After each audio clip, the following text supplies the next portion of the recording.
81번 다음에서 설명하는 치료 기법은 제시된 설명을 읽어보도록 하겠습니다.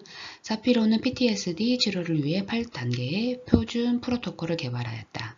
대뇌 양쪽 방구를 자극하여 방구 기능을 통합하고 대뇌 활성 패턴 정상화를 돕는다. 내담자들이 외상사건을 말하는 동안에 손 두드리기, 소리와 같이 집중을 방해하는 것들에 집중하도록 하는 이중주의 자극을 활용한다.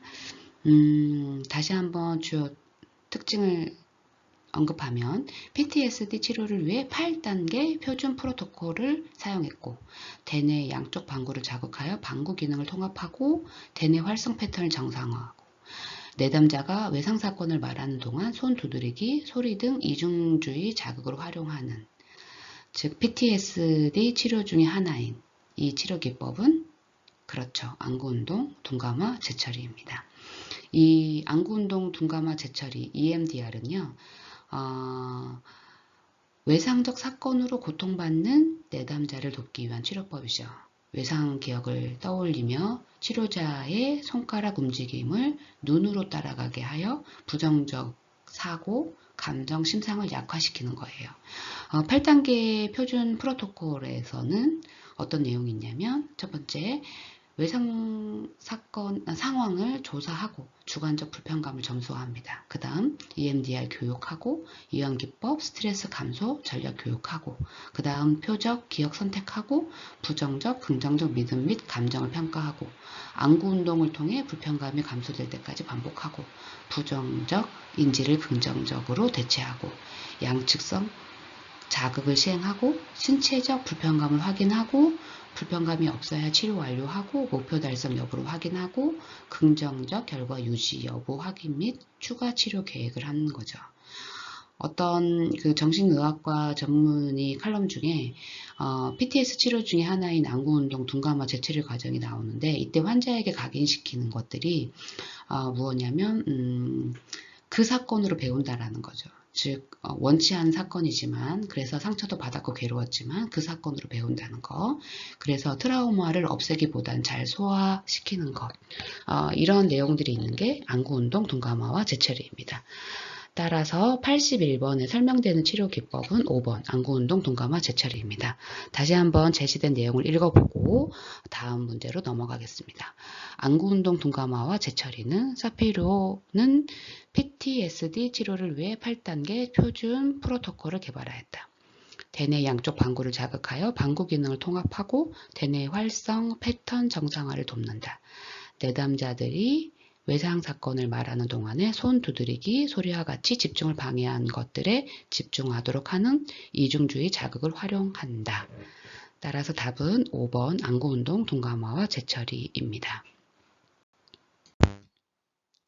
82번 DSM-5에 분류된 외상 후 스트레스 장애 PTSD에 관한 진단 기준으로 옳지 않는 것은 우선 주어진 설명을 차례차례 읽어가면서 옳지 않은 진단 기준을 찾아보도록 하겠습니다. 1번 장애의 기간이 2주 이상이어야 한다. 어떤가요? 옳지 않는 기준이죠. 2주 이상이어야 하는 게 아니라 1개월 이상이어야 합니다. 따라서 장애 기간이 1개월 이상이어야 맞고 2주 이상이어야 함은 틀린 답입니다.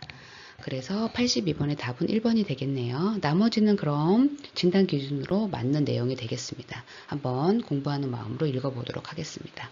2번 외상성 사건들과 관련되는 반복적인 고통스러운 꿈 맞습니다. 3번 외상성 사건들의 반복적, 불수의적, 침습적인 고통스러운 기억 맞습니다.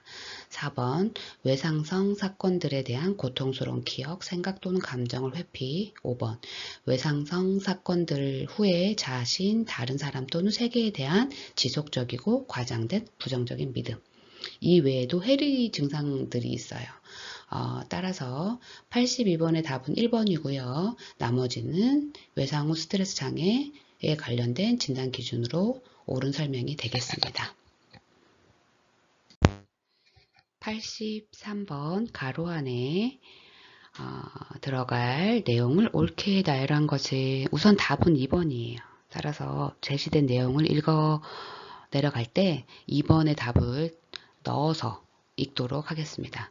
학교폭력 예방 및 대책에 관한 법률상 교육감은 학교폭력의 실태를 파악하고 학교폭력에 대한 효율적인 예방 대책을 수립하기 위하여 학교폭력 실태 조사를 연 2회 이상 실시하고 그 결과를 공포하여야 한다.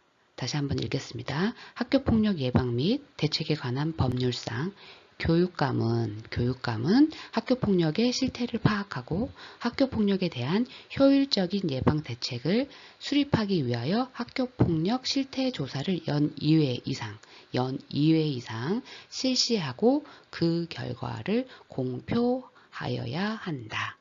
따라서 답은 2번이 되겠습니다. 84번 곤란히 제시한 위기 단계에 해당하지 않는 것은 여러분 곤란의 위기 단계가 그렇죠. 5단계죠. 한번 말해 볼까요?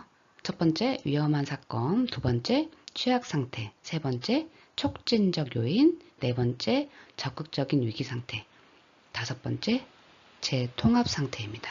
그렇다면 제시된 선택지 중에 해당되지 않는 것은 그렇죠. 4번 스트레스 누적입니다.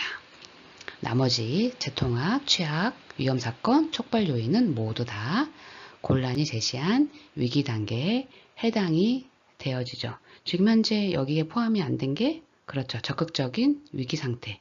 이 부분이 없네요. 그리고 나서 잘못된 해당되지 않는 스트레스 누적이 들어가 있습니다. 따라서 84번의 답은 4번이 되겠습니다. 다시 한번 곤란의 위기 단계를 한번 읽어보면 재통합, 취약 상태, 위험 사건, 촉발 요인, 그리고 적극적인 위기 상태입니다. 따라서 답은 4번입니다. 85번 다음의 질문들에 모두 해당하는 외상후 증상은 다음의 질문에 대해서 차례차례 읽어가면서 모두 해당하는 외상후 증상을 찾아보도록 하겠습니다. 첫 번째, 당신 주변의 사람들이나 물건이 진짜가 아닌 것처럼 느낀 적이 있습니까? 두 번째, 당신은 자각하지 못한 채 집 밖에서 멀리 떨어진 곳을 여행한 적이 있습니까? 세 번째, 당신은 몸 밖에서 당신에게 일어난 것을 보고 있는 것처럼 느낀 적이 있습니까? 어떤가요? 답을 찾을 수 있겠나요? 의식과 동떨어진 상태에서 자기 자신의 한 부분이 분열되는 것처럼 현실적인 상황에서 일정한 거리를 유지한 채 그것을 경험하는 마음의 상태. 무엇이죠? 맞습니다. 해리입니다. 다시 한번 해리가 어떤 증상인지 질문을 다시 한번 읽어볼게요. 당신 주변의 사람들이나 물건이 진짜가 아닌 것처럼 느낀 적이 있습니까? 당신은 자각하지 못한 채 집에서 멀리 떨어진 곳을 여행한 적이 있습니까? 당신은 몸 밖에서 당신에게 일어난 것을 보고 있는 것처럼 느낀 적이 있습니까? 답은 해리입니다. 그래서 85번의 답은 해리 2번이 되겠습니다.